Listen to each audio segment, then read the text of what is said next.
মুসলমান ভাইরা আমার, পৃথিবীর ভিতরে সবচাইতে বড় কিতাবের নাম, তাফসীর গ্রন্থের নাম হলো তাফসীরে কাবীর। এই তাফসীর গ্রন্থের লেখক আল্লামা ফখরুদ্দীন রাজি রহমাতুল্লাহি আলাইহি উনি বর্ণনা করেন, উনি ছোট্ট একটি ঘটনা বর্ণনা করেছেন, যেই ঘটনাটি আমরা ভালো করে শুনলে একটু বুঝতে পারবো আমাদের সন্তানদেরকে দুনিয়ার মধ্যে কোরআন শিক্ষা দান করলে দুনিয়া এবং আখিরাতে কেমন লাভ আমাদের হবে। মুসলমান ভাইরা আমার, আল্লামা ফখরুদ্দীন রাজি রহমাতুল্লাহি আলাইহি তাফসীরে কিতাবের মধ্যে লেখেন, আল্লাহর একজন পয়গম্বর একদিন রাস্তা দিয়ে হেঁটে যায়। আল্লাহর একজন পয়গম্বর রাস্তা দিয়ে হেঁটে যায়, এমন সময় তার সামনে একটি কবরস্থান পড়ে যায়। আল্লাহর পয়গম্বর কবরস্থানকে সামনে দেখে একটু মনের মধ্যে চিন্তা করে, আমি একটু এই কবরের দিকে একটু ইলহাম করব, নজর করব, দেখি কবরের মধ্যে কি অবস্থা। এবার আল্লাহর পয়গম্বর কবরের দিকে একটু নজর করেন, অন্তর চক্ষু দিয়ে যখন তাকায়া দেখে একটা কবরের মধ্যে দাও দাও করে আগুন জ্বলতেছে। কি হচ্ছে? একটা কবরের মধ্যে দাও দাও করে আগুন জ্বলতেছে। আল্লাহর পয়গম্বর এই দৃশ্য দেখার পরে তিনি একটু ভয় পেয়ে গেলেন, আশ্চর্য হয়ে গেলেন। তিনি তার কাজের দিকে চলে গেলেন।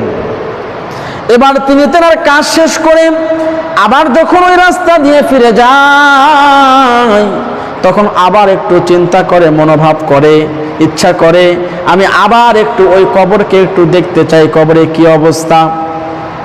এবার আল্লাহর পয়গম্বর ওই কবরের দিকে যখন আবার নজর দিছে, লক্ষ্য করে দেখে যে এই কবরে কিছুক্ষণ পূর্বে দাও দাও করে জাহান্নামের আগুন জ্বলতেছিল, কবরের মধ্যে জাহান্নামের শাস্তি চলতেছিল, সেই কবরের মধ্যে এখন জান্নাতি নিয়ামত চালু হয়ে গেছে। জোরে জোরে কোন সুবহানাল্লাহ। আল্লাহর পয়গম্বর সঙ্গে সঙ্গে সিজদায় পড়ে গিয়ে আল্লাহকে ডাক দিয়া কয়, মাবুদ, কিছুক্ষণ পূর্বেও যে কবরের মধ্যে জাহান্নামের আগুন চলতেছিল, এখন আবার সেই কবরের মধ্যে জান্নাতি নিয়ামত কেমনে আল্লাহ জানাও, আমি জানতে চাই কেমনে এমনটা হয়ে গেল। আল্লাহ ডাক দিয়া কয়, পয়গম্বর, তুমি কিছুক্ষণ পূর্বে যে কবরের মধ্যে জাহান্নামের আগুন জ্বলতে দেখতেছিলে, এই জাহান্নামী এই কবরবাসী দুনিয়া থেকে অন্যায় অবিচার গুনাহ করে দুনিয়া থেকে বিদায় নিয়ে কবরে এসেছিল, যার কারণে তার কবরের মধ্যে জাহান্নামের শাস্তি চালু হইতেছিল। কিন্তু এই গুনাহগার বান্দা দুনিয়া থেকে বিদায় নেওয়ার পূর্বে তার ঘরে ছোট্ট একটা বাচ্চা, ছোট্ট একটা ছেলে সন্তান রেখে এসেছিল। আজকে সেই ছেলে সন্তানরা বালেগ হওয়ার পরে, একটু বড় হওয়ার পরে, সন্তানের মা সন্তানকে নিয়ে মক্তবের মধ্যে ভর্তি করে দিয়েছে, হাফেজি মাদ্রাসায় ভর্তি করে দিয়েছে। হাফেজি মাদ্রাসায় ভর্তি করে দেওয়ার পরে ওই সন্তানকে যখন হুজুরের কাছে নিয়ে গেছে, হুজুর ওই ছোট্ট বাচ্চাকে ডাক দিয়া সর্বপ্রথম একটা সবক তাকে শিখায় দেয়, বিসমিল্লাহির রহমানির রহিম।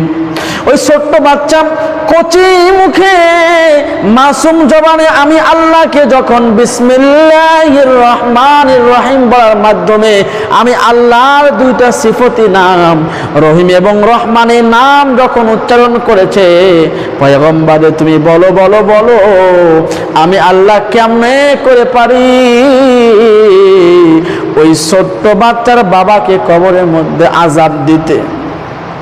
ওই ছোট্ট বাচ্চা যখন আমি আল্লাহর দুইটা নামকে উচ্চারণ করছে, মক্তবে গিয়ে মাদ্রাসায় গিয়ে আমি আল্লাহর রহমতের সাগরে জোশ উঠে গেছে, আমি আল্লাহ রাব্বুল আলামিন আমার রহম আমার দয়ার খাতিরে ওই ছোট্ট বাচ্চার বাবাকে কবরের মধ্যে মাফ করে দিয়ে জান্নাতি নিয়ামত চালু করে দিয়েছি।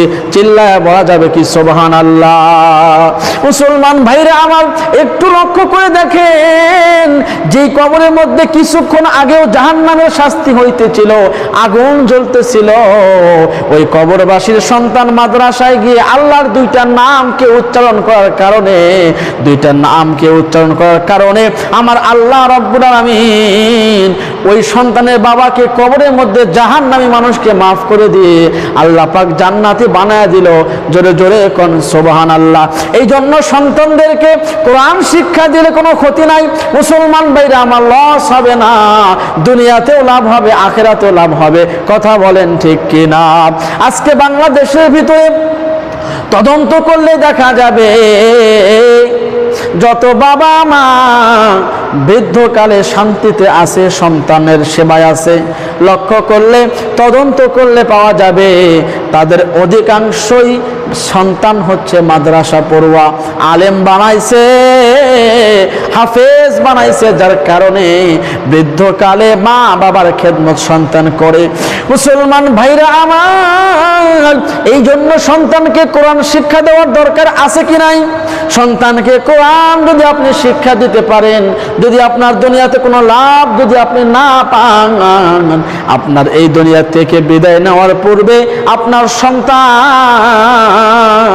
আপনার লাশটাকে সামনে রেখে, আপনার জানাজাকে সামনে রেখে সন্তান যখন আপনার জানাজা নামাজ পড়াইবে, চোখে যখন পানি টপ টপ করে বেয়ে পড়বে, আমার আল্লাহ রাব্বুল আলামিন সন্তানের চোখের পানি বিনিময়ে আপনাকে কবরের মধ্যে আল্লাহ পাক মাফ করে দিবে। কথা বলেন ঠিক কিনা?